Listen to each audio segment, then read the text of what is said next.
नागपूरच्या रिंग रोडवर दुभाजकावर लावलेली झाडं तोडल्याचा प्रकार काल समोर आलेला होता आणि त्याच्यानंतर पोलिसांनी मध्ये कारवाई करत काही लोकांना ताब्यात घेतलं आणि त्यानंतर उद्यान मित्रांनीच हे झाडं जी आहे ती तोडल्याचं समोर आलेलं आहे। आणि महत्त्वाचं जर आपण या ठिकाणी बघितलं तर आपण या ठिकाणी बघू शकतो की जवळपास 600च्या वर झाडं जी आहे ती तोडण्यात आलेली होती ते आणि त्या संदर्भाने आता महानगरपालिकेने सुद्धा कठोर पावलं उचलायला सुरुवात केलेली आहे।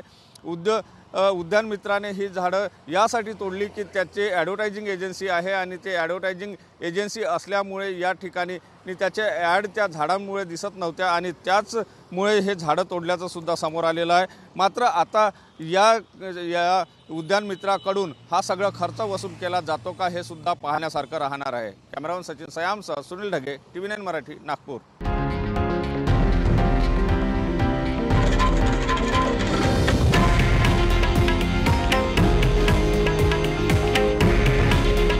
हे आहे देशातील नंबर 1 न्यूज नेटवर्क आणि आपण पाहत आहात TV9 मराठी।